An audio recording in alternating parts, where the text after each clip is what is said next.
오늘 말씀의 제목을 누가 맹인인가, 누가 못 보는가 이렇게 정해보았습니다. 예수님이 오늘 길을 가시다가 한 사람을 만나게 되죠. 그 사람은 태어날 때부터 앞을 못 보는 시각장애인이었습니다. 이 시각장애는 선천적으로 올 수도 있고 또 후천적으로도 많이 발생하는데, 이 사람은 날 때부터 선천적으로 보지 못하는 장애인이었습니다. 이 맹인이라고 하는, 의학적으로는 실명, 이걸 한 글자로 하면 맹입니다. 그래서 나면서부터 보지 못하는 장애를 절대맹이라고 부른다고 합니다. 왜냐하면 눈앞의 빛, 광선을 전혀 느끼지 못하기 때문에 절대맹이다, 이런 사람을 그렇게 부릅니다. 그는 늘 사람들이 오가는 길가에 있던 사람이었습니다. 목적은 구걸하기 위해서죠. 눈이 보지 못한다고 하는 것은 부족한 것이 굉장히 많은 건데, 그런 결핍, 자신의 결핍을 어떻게 채워가겠습니까? 다른 사람의 힘을 빌려서, 손을 빌려서 살아가던 자입니다. 그날 길에서 예수님 일행도 그를 지나치고 있었는데, 그때 제자들이 예수님께 질문한 거죠. 예수님, 이 사람이 맹인이 된 것이 누구의 죄 때문입니까? 자기입니까? 아니면 부모입니까? 라고 물었습니다. 요즘 같으면 이런 질문을 누가 하나요? 근데 우리가 이 제자들을 탓할 수는 없습니다. 왜냐하면 그 당시 사람들 대부분은 이런 생각을 가지고 있었던 겁니다. 흔히 하던 질문이었습니다. 왜냐하면 질병이라고 하는 것이 누구의 죄나 잘못으로 하나님이 내리시는 벌이라 그렇게 이해했기 때문입니다. 누군가의 고통을 보면은 사람들은 생각합니다. 무엇을 잘못했을까? 누가 잘못했을까? 저 사람이 죄를 지어서 그런가? 부모가 잘못했는가? 뭔가 이유가 있을 것이다 라고 그들은 아주 자연스럽게 생각을 했다는 겁니다. 2000년이 지났으면 덜 자연스러워야 되는데, 2000년이 지난 요즘 우리도 누가 시킨 것도 아닌데 누구의 불행을 보면 그것을 분석하려고 합니다. 뭐 때문이지? 누구 때문이지? 뭘 잘못했지? 그런 사람들의 습성이 있습니다. 제자들이, 라삐여, 이 사람이 맹인을 한 것이 누구의 죄 때문입니까? 자기입니까? 부모입니까? 예수님의 대답을 들어보니까 이 사람이나 그 부모의 죄 때문이 아니라 하나님의 일을 나타내고자 함이라, 이렇게 말씀하십니다. 그러니까 원인이 뭐냐, 원인을 분석하라고 했더니 예수님이 원인을 찾는 것이 아니라 하나님의 하실 일을 나타내고자. 그러니까 원인 찾지 말고 뭘 봐라? 하나님이 하실 일을 봐라, 그 말씀입니다. 그리고는 좀 더 어려운 말씀을 하십니다. 4절에 때가 아직 낮음에 나를 보내신 이의 일을 우리가 해야 하리라. 밤이 오리니 그때는 아무도 일할 수 없느니라. 내가 세상에 있는 동안에는 세상의 빛이로라, 이런 말씀을 하십니다.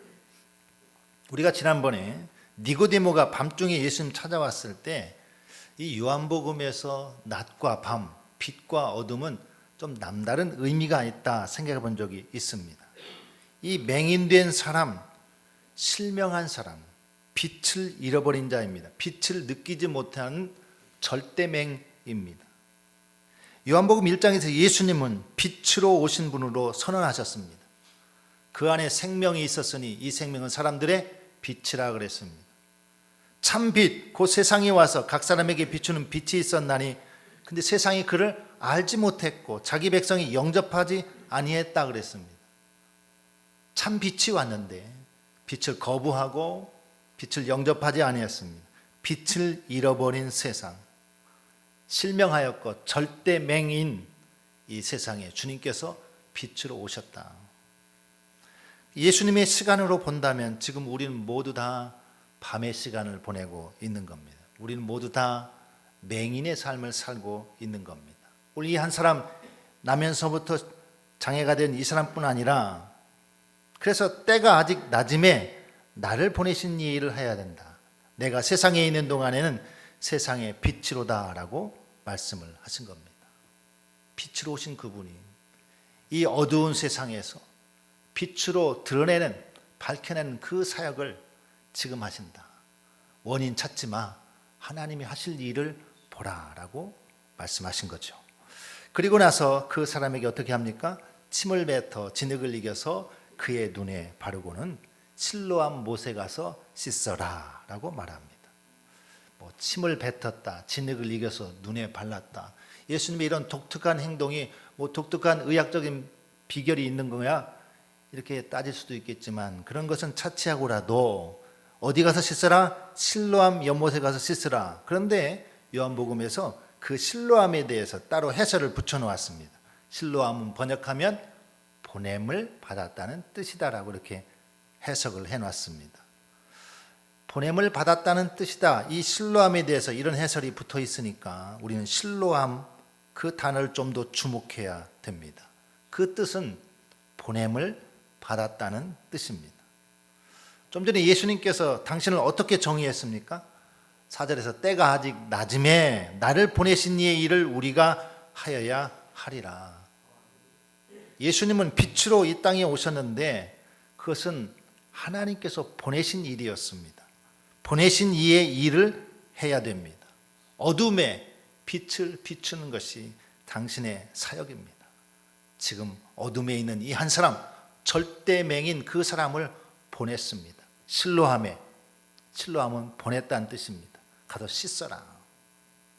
그래서 예수님이 이 맹인을 실로암에 보내셨고 실명한 자가, 절대맹인자가 가서 씻은 다음에 눈이 떠져서 빛을 보게 된, 광명을 찾게 된 그 사람의 이야기입니다. 예수님은 하나님이 보내신 자입니다. 예수님이 이 땅에 실로암 하셨습니다. 빛으로 오셨습니다. 당신은 빛이십니다. 생명으로 오셨습니다. 이 생명은 사람들의 빛이라 그랬습니다. 하나님께서 예수님 이 땅에 어떻게 했다? 실로암, 보냄 받았습니다. 그리고 예수님은 이 사람을 실로암 합니다. 보냅니다. 가서 빛을 보게 합니다. 자, 이 사람이 실로암에 보냈다는 것에서 우리는 예수님을 보아야 됩니다. 가서 씻었더니 그가 보게 되었습니다. 사람이 본다는 것이 어떤 의미인지 아십니까? 빛이 들어왔다는 거거든요. 아까 절대맹이 이 빛을 볼 수 없어. 태어나면서부터 볼 수 없으니까 좀 뭐 10%라도 흐리게 보는 사람은 절대맹이 아니고요. 근데 아예 태어나면서부터 빛을 보지 못해서 흐릿한 것이 아닙니다. 아주 절대적으로 보이지 않는 겁니다. 아무것도 보이지 않습니다. 우리가 눈으로 보는 것은 빛이 있기 때문에 볼 수 있습니다. 근데 이 맹인에게 빛이 들어와서 보게 되었습니다. 본다는 것은 빛이 들어왔다는 겁니다. 빛으로 오신 그분이 보냄을 받아서 그 사람의 눈을 떠서 빛이 그 안에 들어오게 했습니다. 이런 과정을 통해서 그는 참 빛이신 예수님 앞으로 나아가게 되는 겁니다. 그 과정을 1절부터 41절까지 길게 우리에게 기록해 놓고 있습니다. 만일 빛이 없는 인생, 날 때부터 여러분 시각장애를 가지고 있다면 얼마나 힘들겠습니까? 얼마나 자신을 원망하겠습니까? 아니면 부모님을 원망하든지 하나님을 원망할 수도 있습니다. 얼마나 불행할까? 근데 그런 불행한 인생이 참된 빛을 만났다면 반대로 얼마나 복된 인생인가? 오늘 요한복음의 이야기가 우리에게 그것을 들려주고 있습니다. 침을 뱉어서 진흙을 이겨서 눈에 바르고는 실로암 못에 가서 씻으라고 했습니다. 더듬으면서 연못으로 갑니다. 그리고 그 연못의 물에 눈을 씻었습니다. 태어나서 처음으로 빛을 보았고 세상을 보았고 사람을 보았습니다. 보냄을 받은 자가 빛을 얻게 된 겁니다. 성경은 이런 사람들의 이야기가 가득 차 있고 이 이야기는 결국 우리들의 이야기가 됩니다. 주님께서 어둠 가운데 있던 우리를 밝은 빛으로, 이는 그의 기이한 빛에 들어가게 하신 자의 아름다운 덕을 찬송하게 하는 것이 우리 인생의 목적입니다. 그의 기이한 빛에 들어가도록 우리 주님께서 오셔서 우리 인생을 그 길로 인도하신 겁니다. 얼마나 감사한 일입니까? 그래서 이 이야기가 여기서 끝나면 좋은데 보통은 이제 해피엔딩으로 눈 멀었던 자가 눈을 떠서 참 잘 됐다. 이 시각장애인이 보게 되었으니 참 행복한 일이다. 그런데 오늘 이야기는 이때부터 다시 시작됩니다. 논란이 시작되죠. 논란이 시작됩니다. 이 논란의 과정을 통해서 진짜 참 중요한 진리, 참 빛을 우리는 더 보게 되는 겁니다. 교회 일이란 그런 것 같습니다. 여러분, 오순절 성령 강림 사도행전 2장에서 성령이 임하시고 교회가 태동되었습니다. 그 뒤로 믿는 자의 수가 3천이나 4천이나 더해갑니다. 그 뒤에 가면 많은 사람들이 모이기를 힘쓰고 더 열심히 기도하고 또 자기 밭을 팔아서 사도들 앞에 놓고 함께 공동체를 이루면서 교회가 막 부흥하고 있었습니다. 그렇게 한참 부흥할 때, 한참 좋을 때 모든 일이 다 좋아야 되는데 이상하게 그 교회에 문제가 생깁니다. 어떤 문제가 생기죠? 원망하고 불평한 일이 생겼습니다. 자기 재물을 하지 않고 다 공동으로 내놓고 공동으로 사용합니다. 은혜 받으니까 주머니가 열렸고 그래서 사람들이 함께 모여서 음식을 나누고 떡을 나누고 행복한데 그 교회 안에 헬라파 과부도 있고 히브리파 과부도 있었는데 이 헬라파 여인들에게 이 생필품을 주고 구제물품을 줘야 되는데 이게 빠진 겁니다. 교회 안에 분란이 생겼고 원망이 생겼습니다. 그때 사도들은 아니 지금 우리가 한참 잘 나가고 있는데 한참 부흥하고 있는데 한참 교회가 지금 성장하고 있는데 왜 이런 일이 생기지? 다른 데서 원인을 찾지 않습니다. 자기 자신에게서 원인을 찾습니다. 우리가 기도하는 일, 말씀 전하는 일을 전념해야 되는데 그래서 일을 분담을 하고 7명의 집사를 세워서 봉사의 직무를 맡기고 사도들은 기도하는 일에, 말씀 전하는 일에 집중하게 됩니다. 교회가 잘 되고 부흥하고 할 때 문제가 없는 것이 아니라 그런 문제가 올 때 올 수도 있고 그럴 때 우리는 어떻게 이 문제를 보고 진단하고 풀어가느냐 성경은 그걸 보여줍니다. 오늘 이 맹인의 이야기도 저는 마찬가지라고 생각합니다. 날 때부터 맹인된 한 사람이 고침받았으니 그 집안이 얼마나 경사입니까? 그 동네가 얼마나 경사입니까? 근데 논란거리가 됩니다. 시비거리가 됩니다. 동네 사람들이 놀라죠. 이 사람 누구냐? 그 구하는 사람 아니야? 그랬더니 맞네. 어떤 사람은 아니야. 비슷한 사람이야. 너 어떻게 보게 됐냐? 그랬더니 그 사람이 예수라는 사람이 진흙을 발라주고 실로암에 가서 씻으라고 해서 씻었더니 보게 되었습니다. 그러면 사람들이 예수님께로 몰려왔을까요? 아닙니다. 바리새인들에게로 데려갑니다. 왜냐하면 이때 가장 힘을 쥐고 있는 헤게모니, 힘을 쥐고 있는 사람들이 바리새인들이었거든요. 바리새인들이 갔더니 그들도 똑같이 묻습니다. 어떻게 눈을 떴느냐? 대답이 똑같죠. 2차에서 떴습니다. 거기서도 또 논란이 생겨납니다. 그날이 안식일이었는데 안식일에는 해야 될 일이 있고 얼마큼 해야 돼. 어디까지만 허용되고 허용되지 않는 일이 있는데 안식일에 사람을 질병을 고치는 것은 허용되지 않는 규정입니다. 이 사람이 안식일을 지키지 않았으니 분명히 죄인이다. 하나님의 사람이 아니다라고 거기서 논란이 증폭된 겁니다. 오늘 예수님께서 이 마지막 39절에 보니까 예수께서 이르시되 내가 심판하러 이 세상에 왔으니 보지 못하는 자들은 보게 하고 보는 자들은 맹인이 되게 하려 함이라. 눈을 떴다고 다 보는 게 아니고 그리고 눈을 떴으나 보지 못하는 자도 있다. 오늘 예수님께서 말씀하셨죠. 하나님의 일을 나타내고자 함이라. 근데 바리새인들은 하나님의 일을 보지 못했습니다. 그래서 이 사람이 죄인이다 규정하고 그 사람을 윽박지르고 신문합니다. 왜냐하면 그 당시 이 가장 큰 종교적인 힘은 유대교인데 유대교에서는 이미 예수를 믿으면 그 집단에서 쫓아보내기 출교하기로 결정되었기 때문에 또 그 부모를 불러다가 신문합니다. 네 아들이냐? 어떻게 보게 되었느냐? 바리새인들은 하나님에 대해서 가장 잘 안다고 생각했고 가장 열심히 있는 자들이었지만 하나님의 일을 나타내는 것을 보지 못하는 자들이었습니다.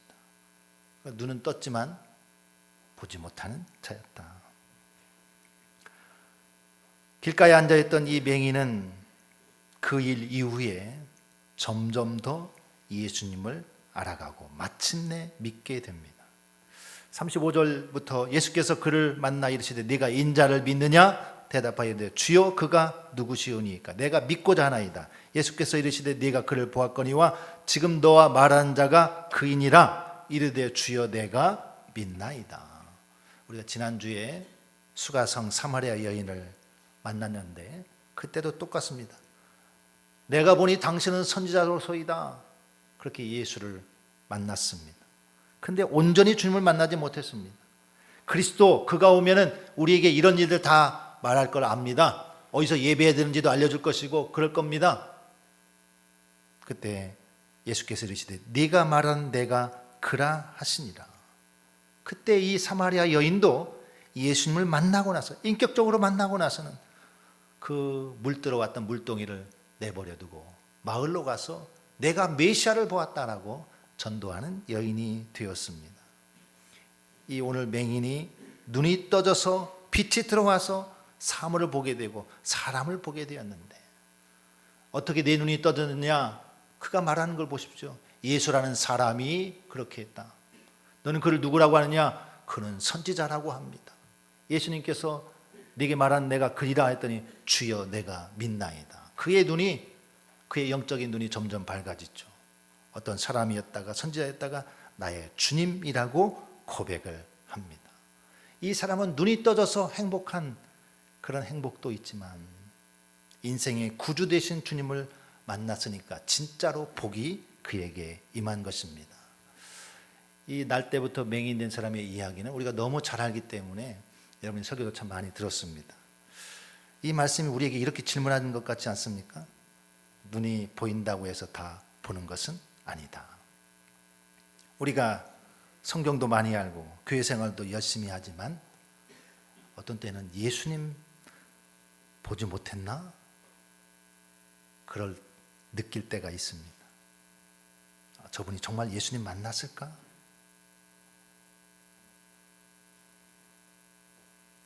예수님 만나는 일은 물론 처음에 단순한 경험에서 시작합니다. 그리고는 마침내 고백하죠. 주여 내가 믿나이다. 전에는 내가 보지 못했지만 전에는 내가 보지 못했는데 지금은 봅니다. 이것이 우리의 고백입니다. 우린 예수님에 대해서 너무 잘 압니다. 그가 빛으로 오셨다는 것도 알고 그분이 빛이라는 것도 압니다. 그런데 예수님이 세상에 빛이라는 것이 중요한 것이 아니라 그 빛이 나에게 왔을 때 내 안에서 어떻게 작용하고 작동하고 드러나느냐. 사람이 등불을 켜서 말아두지 아니하고 등경 위에 둔다. 그 빛을 통해서 온 동네를 비추고 그 불빛을 통해서 이 집안 전체를 비추는 것이 그 빛의 역할인데 빛이라는 것이 내 안에 들어왔을 때 내 속에서 어떤 일이 일어나고 있느냐, 참 빛이신 예수님이 내 안에서 드러나고 있느냐, 이거 질문하고 여기에 대해서 대답을 해야 되겠죠. 우리가 일찍이 은혜를 받았고 빛을 받았음에도 불구하고 그 빛을 드러내지 못했다면 가장 위험한 영적인 상태가 뭐냐면 보지 못하면서 스스로 본다고 생각하는 겁니다. 자기 스스로. 굉장히 저는 심각한 질문이라고 생각합니다. 본다고 하는 너희의 죄가 그대로 있다. 예수님이 그렇게 말씀했죠. 가장 위험한 상태, 보지 못하면서도 본다고 하는 상태. 교회 안에서 이런 일이 얼마든지 있을 수 있습니다. 신앙생활을 오래 했기 때문에 다 안다고 생각할 때, 내 생각이 항상 옳다고 생각할 때 더욱 그렇습니다. 내 믿음은 우리 스스로 늘 점검해야 됩니다. 나 정말 잘 보고 있나? 나에게 예수님의 빛이 잘 드러나고 있나?